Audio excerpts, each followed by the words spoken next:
بسم الله الرحمن الرحيم. يلا يا سنة تانية كده. النهارده هناخد الجزء الثاني من التغيرات الحرارية المصاحبة للتفاعلات الكيميائية، والجزء ده بيحصل فيه لبس كتير. احنا هنبسط المعلومة وهتشوفوا ما فيش اسهل من كده.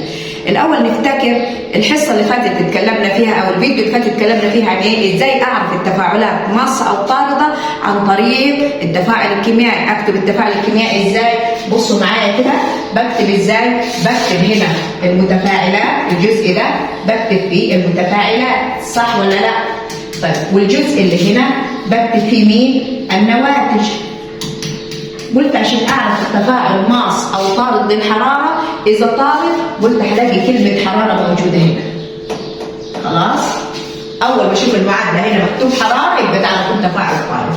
طيب اذا مسحتها من هنا وحطيت كلمه حراره هنا جنب المتفاعلات، يبقى التفاعل ده ايه؟ ماس للحراره. اهي دي طريقه. خلصنا؟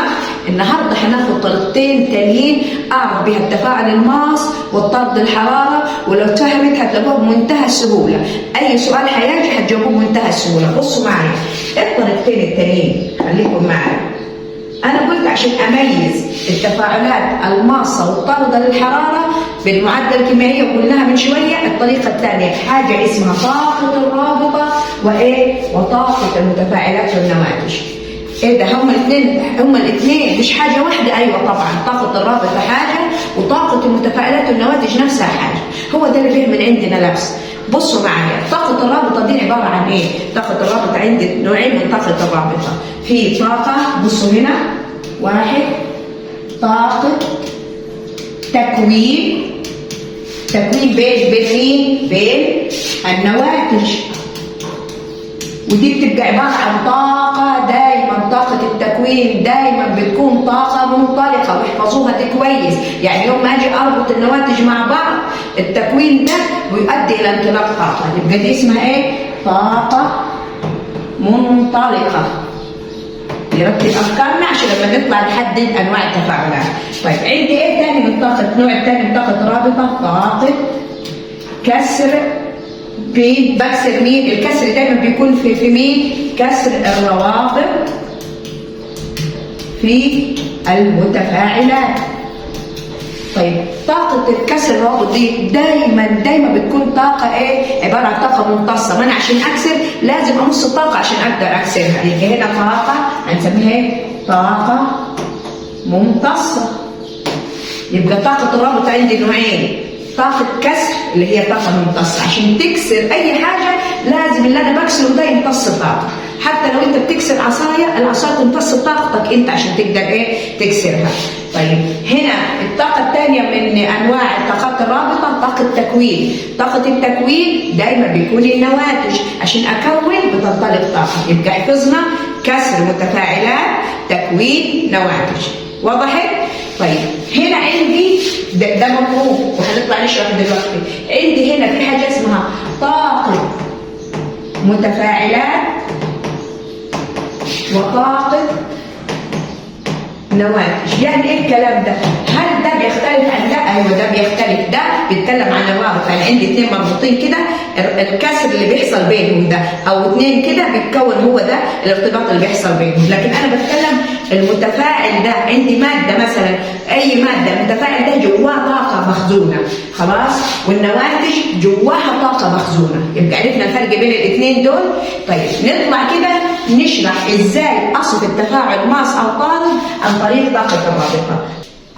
بصوا معايا، لكن هنا نشرح الكلام ده. اول حاجه قلنا طاقه التكوين. طاقه التكوين بتكون فين؟ بتكون في النواتج. طاقه التكوين دي عباره عن طاقه ايه؟ طاقه منطلقه. تمام؟ طيب طاقه الكسر دي بتكون فين؟ في المتفاعلات. طيب بتكون عباره عن ايه طاقه الكسر؟ قلت طاقه ممتصه. نحدد هنا، بيقول إذا كانت طاقة التكوين اللي هي الطاقة المنطلقة أكبر من الطاقة الكسر، يبقى في الحالة دي التفاعل هيبقى طارد للحرارة. واحفظوا دي كويس، طارد للحرارة. ليه طارد للحرارة يا سنة تانية؟ عشان نفهمها.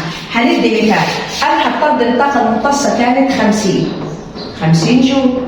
وهنا طلعت النواتج بطاقة قدرها مثلا 100 جول. 100 دي شايفين مين اللي أكبر في الحالة دي؟ طاقة التكوين. طيب الفرق بينهم، عشان أجيب الفرق بينهم اطرح ال 100 ناقص ال 50 هتديني كام؟ 50. الناتج ال 50 ده هحطه فين؟ هحطه جنب اللي زاد، هو فاض من هنا، هو فاض من فين؟ فاض من النواتج، يبقى نحط هنا جنبيه. هنا الفائض هتحط هنا اللي هي كام؟ 50. بدام احنا هنرجع للنقطة الأولى، بدام الحرارة الفائضة موجودة في النواتج يبقى التفاعل ده طارد. اتفهمت؟ عرفنا ليه؟ عشان أنا إذا عرفت ليه مش هنسى خالص. وضحت؟ طب نجي نشوف إذا كان العكس بقى. قلنا طاقة التكوين دي عبارة عن نواتج، اللي هي عبارة عن طاقة منطلقة ولا ممتصة؟ منطلقة. على أي تكوين منطلقة. خلاص؟ طيب نجي هنا طاقة الكسر عبارة عن إيه؟ متفاعلات. طيب متفاعلات منطلقة ولا ممتصة؟ قلنا كسر يبقى على طول ممتصة. ممتصة. طيب نجي هنا في العكس بقى. إذا كانت طاقة التكوين أقل يبقى التفاعل في الحالة دي اسمه تفاعل إيه؟ ماص للحرارة. خلاص؟ ندي المثال عشان تتضح الصورة أكتر. المرة دي عندي المتفاعلات اللي هنا 100 جول. كسرنا وطلعت إيه عندي هنا؟ عندي الناتج هنا حرارة التكوين طلعت 50 جول. بما إنها 50 جول، الفائض بين الاثنين دول فائض عندي كام؟ نطرحهم. عندي فائض 50. الفائض فاض من مين؟ فاض من المتفاعلات. الفائض فاض من فين؟ من المتفاعلات. هنا هحطه ده الفائض. الفائض عبارة عن كام قلنا؟ 50. يبقى ما دام الفائض كده 50 وموجود في المتفاعلات نرجع للخطوة الأولى اللي هي إيه؟ قلنا إذا الحرارة موجودة في المتفاعلات يبقى التفاعل ده ماص للحرارة. شفت كله مكمل لبعض، كله مربوط في بعضه. اتفهمت الجزئية دي كويس؟ واضح؟ وبناء عليه ناخد المثال ده. بناء على الكلام اللي أخذناه من شوية بصوا معايا هنا بيقول لنا إيه؟ هنتكلم بيقول لك عملية كسر الروابط. قلنا ايه الكسر عبارة عن ايه؟ طاقة ممتصة. تكوين الروابط طاقة ايه؟ عبارة عن طاردة للحرارة. وضحت؟ طيب في هنا ملحوظة مهمة بيقول لي لا تتساوى غالبا، ودي بيرجع لها سؤال على فكرة، لا تتساوى غالبا كمية الطاقة الممتصة مع كمية الطاقة المنطلقة. يعني بشرط ان هو امتص 50 يروح يطلع 50 زي ما احنا شفنا المثال هنا اهو. بصوا لما شفنا المثال هنا خليكم معايا اهو، قلنا ايه؟ هنا امتص 50. هل اطلق 50؟ قال لك لا ما بتتساواش، في فائض اهو بيطلع. طيب هنا امتص 100 طلعها 100؟ لا. خلاص؟ هو ده اللي يقصد بيه ان الطاقة المنطلقة لا تساوي الطاقة الممتصة. تمام؟ طب نرجع هنا عندي اداني مثال، والمثال ده مهم وهو ما عندكمش غيره في الكتاب. نشوف بيقول ايه المثال ده. عمليه التفاعل اللي عندي ده تفاعل ادهاني كده وما ادانيش بقى لا كاتب لي هنا حراره في المتفاعلات ولا كاتب حراره في النواتج. طيب اتصرف ازاي انا؟ اداني بقى معلومه ثانيه، اداني كميه هنا. بصوا دي المتفاعلات، دي كميه الطاقه الممتصه. قلنا المتفاعلات بتمتص طاقه عشان تكسر، دي كميه الطاقه الممتصه. تمام؟ وهنا اداني كميه الطاقه المنطلقه، يبقى هنا دي طاقه اسمها ايه؟ ممتصه، وهنا دي طاقه ايه؟ منطلقه. كده وضحت؟ اللي هي طاقه التكوين. عايزني احدد اذا كان التفاعل ده ماص او طارد للحراره. عشان اعرف الاول اجمع مجموع الطاقتين دول عندي كام هنا. مجموع الطاقتين اللي هي 872 و 498 عندي كام؟ 1370 كيلو جول. اجي اقارنها هنا بالطاقه المنطلقه. مين الاكبر؟ الطاقه المنطلقه اكبر. الفائض اللي بينهم الفائض اللي بينهم هحطه فين؟ اللي هو هيفيض من هنا، هيفيض من او هيتفضل من المتفاعلات ولا من النواتج؟ هيتفضل من النواتج. يبقى هنا هحط زائد كميه الفائض. هتطلع كميه الفائض كام تقريبا؟ هتطلع 400 و 430 حاجه زي كده. خلاص. طيب هل الفائض ده هحطه بدل ما انا حطيته هنا تبع النواتج؟ قلنا اذا كان الفائض في النواتج يعني كلمه حراره هتتكتب في النواتج، يبقى في الحاله دي التفاعل طارد. شفناها ازاي بمنتهى السهوله؟ بمنتهى السهوله. يبقى لما نجيب طاقه ممتصه وطاقه منطلقه اقارن بينهم، اشوف الفائض ده فاض من مين واحطه جنبيه. اذا فاض من النواتج وحطيته جنبه يبقى بما ان الحراره في النواتج يبقى التفاعل طارد. اذا فائض من المتفاعلات وحطيته جنبه بما ان الحراره في المتفاعلات يبقى ده ماس. خلاص واضح المثال؟ واضح اظن مفيش اسهل من كده. وبناء عليه هنجي نعرف هنا. بصوا معايا طاقه الرابطه. طاقة الرابطة ايه بتقول طاقة الرابطة؟ بصوا معايا هنا، هي الطاقة اللازمة. هو اللي احنا كلام اللي قلناه، الطاقة اللازمة لكسر الروابط الكيميائية بين ذرتين أو الطاقة المنطلقة عند تكوينها. زي ما قلنا طاقة الرابطة يا كسر يا تكوين. خلاص. يا كسر قال لنا عليها طاقه طاقه الطاقه الكسر عباره عن طاقه ممتصه، اما طاقه التكوين عباره عن طاقه منطلقه.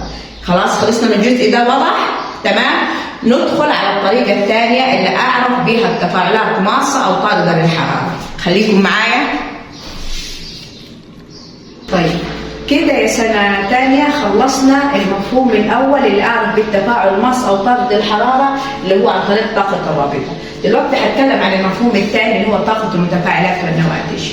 هل في فرق بين المفهومين؟ أيوة. قلنا المقصود بكلمة طاقة الرابطة يعني أنا بكسر أو بكون، يعني بتكلم عن الروابط الموجودة بين الذرات، لكن هنا بتكلم عن المركب كله محتوي جواه محتوى حراري، جواه طاقة، يعني دخلت المتفاعلات ومخزنة داخلها طاقة. ما بتكلمش عن الرابطة اللي بينهم، لا بتكلم عن قلبها نفسه، وهنا النواتج ظهرت ومخزنة في قلبها طاقة. ده المقصود. طيب ناخد هنا نشرح ازاي امتى التفاعل ماس او طارد. طيب امتى يكون التفاعل عندي طارد للحراره؟ طيب عندي طاقه المتفاعلات ممكن اسميها بسميها محتوى حراري. ممكن تعرف باسم محتوى حراري للمتفاعلات. طيب وهنا اسمها محتوى حراري للنواتج. ليه انا كتبت دي؟ عشان لما نصل عندكم في اسئله التقييمات ما تقولوش يعني ايه محتوى حراري. محتوى حراري هو نفسه كلمه طاقه المتفاعلات. امتى بقول على التفاعل ده طارد؟ اذا كانت طاقه المتفاعلات اكبر من طاقه النواتج، يبقى يتحط طارد للحراره. خلاص. طيب يبقى لما تدخل لي تفاعل مخزن المتفاعلات طاقه كثيره جواه، يبقى انا في الحاله دي هقول عليك انت تفاعل طارد للحراره. طيب وقلنا ده يختلف عن الكسر، الطاقه الممتصه والمنطلقه. طيب نجي هنا امتى يكون التفاعل ماس للحراره؟ اذا كانت طاقه المتفاعلات اقل من طاقه النواتج. التفاعل في الحاله دي هقول تفاعل ماس للحراره. وضحت النقطتين دول؟ طيب كده خلاص فهمنا الجزئيه دي. نرجع نفسر الكلام ده على الرسم البياني، وهو ده اللي بيلخبطنا. نركز كويس هتشوفوا مفيش ابسط من كده. بصوا معايا هنرسم الرسم البياني الاول. انا هنا همثل التفاعلات الطارده للحراره. نبص كويس. اول حاجه المحور السيري بحط عليه خط سير المتفاعلات. اهو التفاعل، خط سير التفاعل. المحور الصاد بيتكلم عن الطاقه. احنا قلنا اذا جينا نرسم التفاعلات الطارده، مين اللي بيبقى طاقه الاعلى؟ طاقه المتفاعلات زي ما احنا كتبنا هنا اهو. طاقه المتفاعلات اكبر من طاقه النواتج. تمام؟ طيب نتفق ان ازاي بمثل طاقه المتفاعلات؟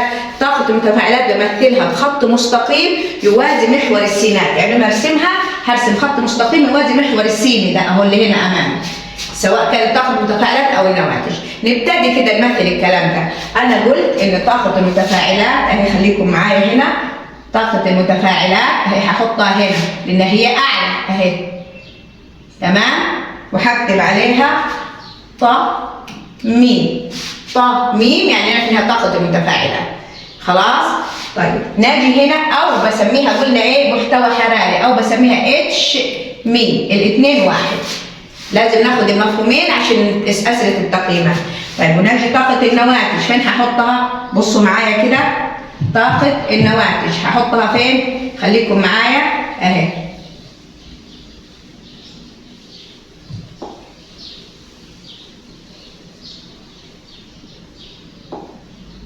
شوفوا طاقة النواتج، بصوا معايا هنا طاقة النواتج هنحطها فين؟ في الأسفل كده، لأن احنا قلنا طاقة النواتج متفاعلات برسمها بخط مستقيم يوازي محور السينات اهو. دي طاقة اهي نون أو هسميها اتش نون. اتش يعني محتوى حراري، قلنا الاثنين بنفس المعنى. وضحت؟ يبقى هنا حسب واحد، حسب مفهوم طاقة المتفاعلات والنواتج كنا هنمثلها ازاي؟ قلنا ط م هي طاقة المتفاعلات أكبر من طاقة النواتج اللي هي موجودة اهي أمامنا، شايفين؟ أو قال لنا اتش م أكبر من اتش نون، يعني المحتوى الحراري اتش يعني المحتوى الحراري للمتفاعلات. وضحت؟ طب بص أنا هرسم إيه؟ شوفوا إزاي هعمل منحنى كده لفوق، شايفين اللي انا بطلع كده لفوق ده اسمه ايه؟ المنحنى ده اسمه ايه؟ اسمه الطاقة الممتصة لكسر المتفاعلات. خلاص احنا قلنا ممتصة يعني انا بكسر. طيب هينزل بالشكل ده، شايفين؟ هينزل بالشكل ده. خلاص طبعا احنا هنا طاقة المتفاعلات هنا هنكبرها بالشكل ده، هنكبر كده تمام اهي. المنحنى ده اسمه ايه؟ الطاقة المنطلقة للنواتج، لتكوين النواتج. طبعا هنا تكوين النواتج. طب نجي نكتبها حسب مفهوم الرابطة، حسب مفهوم الرابطة هنقول ايه؟ بصوا قلنا مين الأكبر هنا؟ الطاقة المنطلقة. الطاقة المنطلقة أكبر، بصوا خليكم معي، أكبر من الطاقة الممتصة. واضح؟ طيب ناجي لحته مهمه جزئيه. شوفوا احنا كان الكلام ده مفيش تعارض، الكلام ده شرحناه من الاول. هنا حسب مفهوم طاقه المتفاعلات، هنا حسب طاقه الرابطه. طيب ناجي بقى لنقطه مهمه جدا مش مذكوره عندكم في الكتاب بس جايب عليها سؤال في التقييمات. في حاجه اسمها سنه ثانيه التغير في المحتوى الحراري، برمز لها دايما بالرمز ايه؟ التغير يعني دلتا بالرمز ده. المحتوى الحراري اتش رمزه كده. خلاص بحسبها ازاي المحتوى التغير في المحتوى الحراري؟ طاقة النواتج ناقص طاقة المتفاعلات. الجزئية دي مهمة، يعني أنا عايز أحسب المحتوى الحراري للمعادلة دي كلها دي. خلاص احسبها ازاي؟ هطرح طاقة، نبدا بالنواتج الاول، ده قانون يتحفظ، ده حفظ. هبدا بطاقة النواتج الاول خلاص، وبعد كده احط وراها المتفاعلات. يلا نبص طاقة النواتج نطلعها من فين؟ اهي بصوا اهي النواتج اهي، مش دي القانون اهي، كم قيمتها؟ 50 اهي هحط. فنجي نشوف المتفاعلات كم طاقتها؟ 250. خلاص 250. الناتج هيطلع ايه؟ بصوا النقطة المهمة دي، الناتج هيطلع ايه؟ بصوا سالب 200.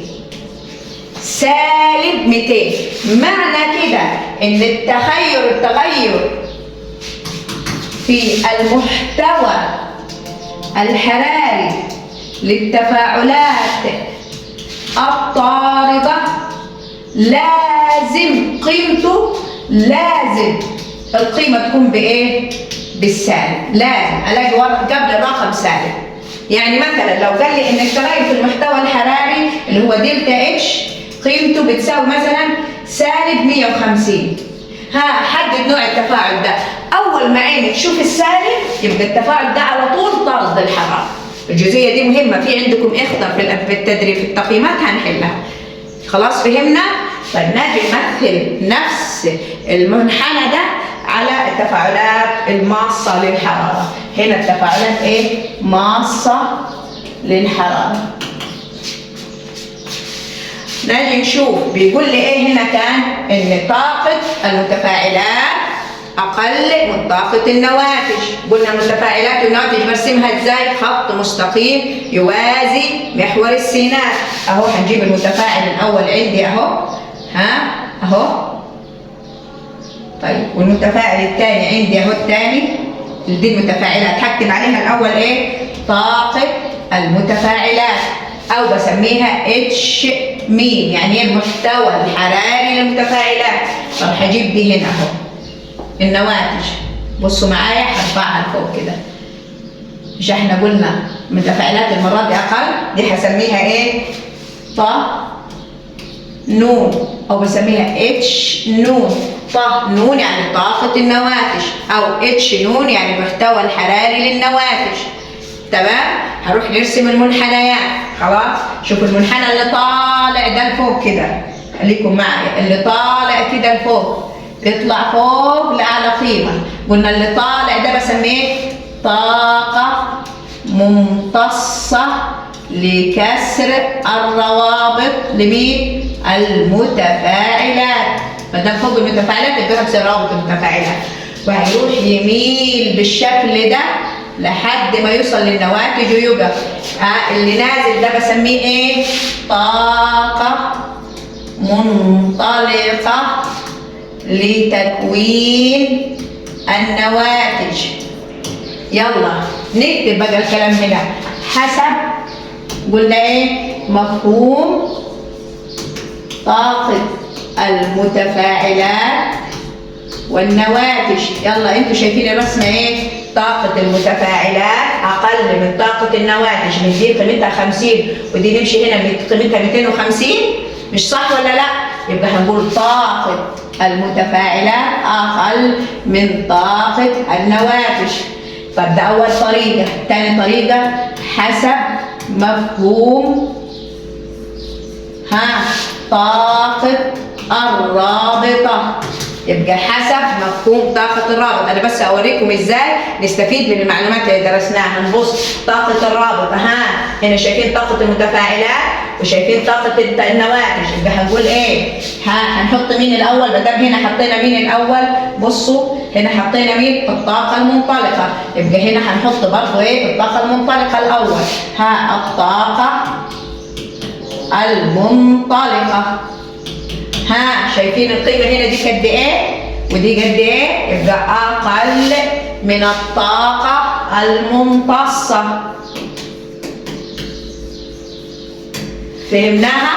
خلاص؟ نجي نتكلم عن المحتوى الحراري. التغير، دي رقم 3، التغير في قيمة المحتوى الحراري اللي كنت برمز له بالرمز ايه؟ يلا سمعوني، برافو، دلتا اتش. برمز له بالرمز ايه؟ دلتا اتش. ايه هو؟ قانونه ايه بيقول اللي قلنا اتحفظ؟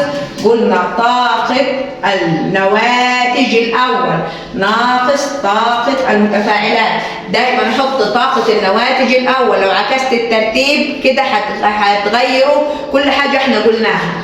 طيب نجي نبص هنا نطلع القيمة. النواتج عندي طاقتها كام؟ شوفوا 250 اهي، ناقص المتفاعلات كام هنا؟ اهي 50 ناقص 50. المرة دي هيطلع الناتج ايه؟ بالموجب ولا السالب؟ إشارة مين الأكبر؟ ال 250. يبقى الناتج هيطلع ايه؟ بالموجب. هيبقى ايه؟ موجب 200. على فكرة لازم نحط الإشارة. معنى كده إن التفاعلات التغير في المحتوى الحراري للتفاعلات الماصة لازم يكون قيمته بايه؟ بالموجب. لازم. يعني لو قال لي نرجع سؤال، التغير في المحتوى الحراري يجيبها لك رمز او كلام وقال لك قيمتها موجب 100، حدد نوع التفاعل. بدل لقيت موجب يبقى ماص، وعشان ما ننساش ميم موجب ميم ماص. خلاص؟ طارد سالب. ده مين؟ قيمة التغير في المحتوى الحراري. وضحت لحد هنا؟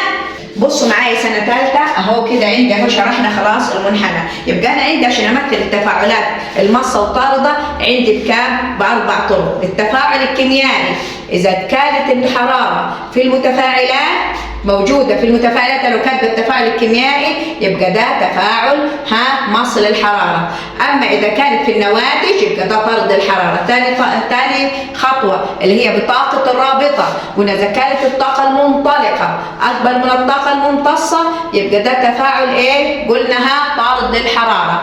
طيب والعكس طبعا. وقلنا ثالث طريقة عن طريق طاقة المتفاعلات وطاقة النواتج. رابع طريقة المحتوى الحراري، لازم أركز المحتوى الحراري، يعني إيه؟ أشوف بالسالب ولا بالموجب. إذا بالسالب قلنا طارد، إذا بالموجب مص. كده وضحت؟ إن شاء الله تكون الأفكار الرئيسية ركزنا عليها. إن شاء الله الفيديو الجاي نحل معاكم تقييمات الدرس ده. شكرا لكم يا سنة تانية، وصلى الله على نبينا محمد وعلى آله وصحبه وسلم.